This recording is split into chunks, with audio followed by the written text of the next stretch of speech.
Okay, so when you went Star Search, or what was like the first time in LA or New York or somewhere where you're like, holy shit, I can't believe I'm around this person or at this party, like your first starstruck moment?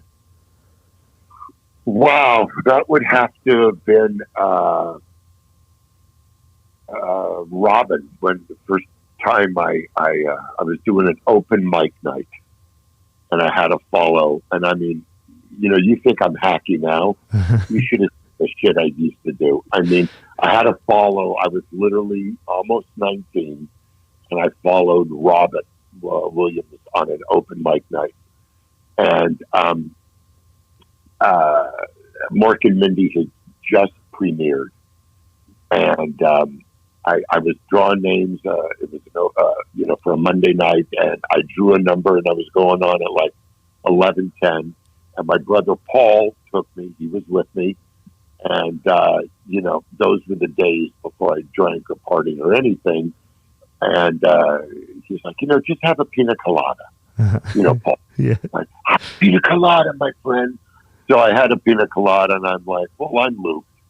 I'm like, I'm ready, whatever. And it was, you get 5 minutes. And before I go on, they said, listen, we're going to have to bump you because Robin Williams just popped in. He's going to go on, and you'll go on after him. And I got to tell you, I couldn't feel my legs. And he goes on, gets a standing ovation walking on. Then something happened which I'd never seen. He got a standing ovation like halfway through the act. And I'm like, is there any way I can not go next? And they said, this is it. Anyway, he does about 25 and just destroys. And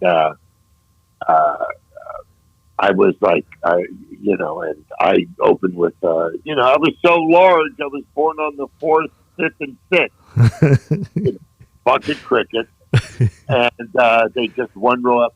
But I met him briefly backstage, and he was, one of my heroes, obviously. Yeah. And then I go on, I die miserably. Half the room leaves because Robin. Then Leno walks in, and then Letterman pulls up. Holy shit. In his red truck. And Jay's like, hey, my buddy just got in from Indiana. Could he go on after me? And I'm literally, I have the Benz. I'm breathing into a bag. I'm in the back. And they were like, yeah, who is he? They go, his name's David. He does weather in Indiana. He's really funny. Anyway, so it's like those three guys in one night. And of course, I think that's when I started drinking very heavily. Real I just put my head in the oven watching these three go on. I'm like, oh, what am I doing here? And I ran into Robin one at a time. But what was funny is God bless him, because he was the kindest man to everybody. And I worked on his last show that he had on CBS. I told him the story. Mm-hmm. He goes, oh my God, man, I'm so sorry. And I go, no, it wasn't me. He goes, no, but you always feel bad. He goes, you know who I died after when I started out? He goes, before I got Mork and Mindy, he goes, no one knew what I was doing. And they just didn't get it, And I had to follow Jimmy Walker once, who was on the number one show, Good Times. And he destroyed, and I followed him, and I couldn't get anything. I just thought, he goes, so, yeah, it comes around. And I went, wow, I rather would have followed Jimmy.